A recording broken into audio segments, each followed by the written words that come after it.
नमस्कार साथियों, क्या आपने कभी ये महसूस किया है कि जब कभी हम बीमार पड़ते हैं या कष्ट में होते हैं, क्रोध में या फिर तनाव में होते हैं, तो हमारे सांसों की रफ्तार बदल जाती है। इसका मतलब साफ है कि इस नाक से लिए जाने वाले सांस की गहराई हमारे जीवन के गहरे राज भी समेटे हुए है। हमारी दिनचर्या पूर्ण रूप से हमारे सांसों पर ही टिकी रहती है। यदि हम सही तरीके से सांस न लें तो हमारा जीवन भी घट जाएगा और बहुत जल्दी मृत्यु अपने आगोश में ले लेगी। अतः सांसों के रहस्य को जानकर आप अपने जीवन में खुशहाली, स्वास्थ्य, धन व प्राण ऊर्जा को बढ़ा सकते हैं। जीवन को बेहतर बनाने के उद्देश्य से ही इस वीडियो को हम आप लोगों के बीच लाए हैं। इस वीडियो में हम आपको सांस के रहस्य से अवगत कराएंगे, वो भी आसान विधि द्वारा। तो देर न करते हुए चलिए वीडियो को शुरू करते हैं। साथियों, आपने अक्सर ये सुना होगा कि हम खाली हाथ आए हैं, लेकिन यह पूर्ण सत्य नहीं है। हम खाली हाथ नहीं बल्कि सांसों के साथ ही यहाँ आए हैं। सांसें दिखाई तो नहीं देती हैं, लेकिन इस सांस के रहस्य को जानकर आप जीवन में बहुत कुछ देख सकते हैं। सांस के रहस्य को बताने वाला विज्ञान स्वर विज्ञान कहा जाता है। स्वर विज्ञान को तो सुप्रीम साइंस भी कहा जाता है, क्योंकि यह हजारों साल पुराना है। यह एक ऐसी विधा है जिसका उपयोग करके आप अपनी लाइफ के अनगिनत प्रॉब्लम्स को सॉल्व कर सकते हैं। तभी तो धन, दौलत या रुपए पैसे से भी बढ़कर हैं हमारी ये सांसें। सांसों का सीधा संबंध हमारे मन से है।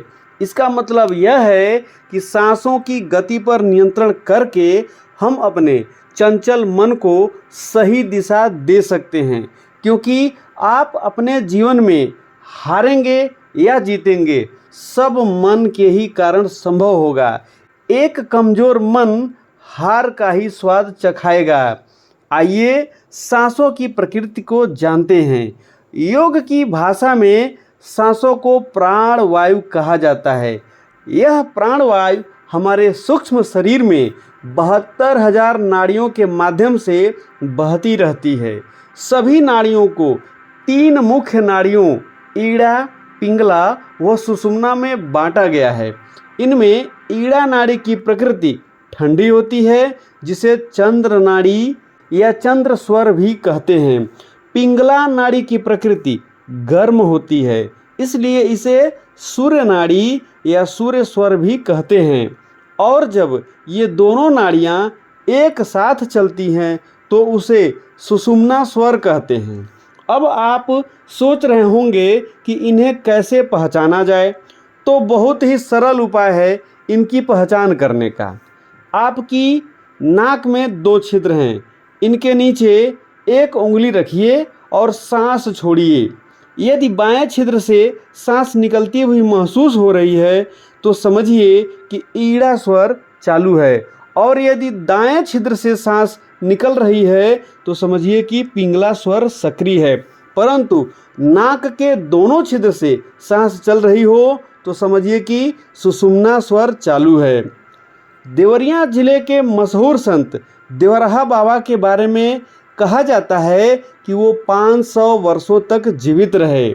जी हाँ, एक बार उनसे अधिक उम्र का राज पूछा गया तो वो बताए कि दिन में चंद्र स्वर चले व रात में सूर्य स्वर चले तो व्यक्ति की उम्र ठहर सी जाती है।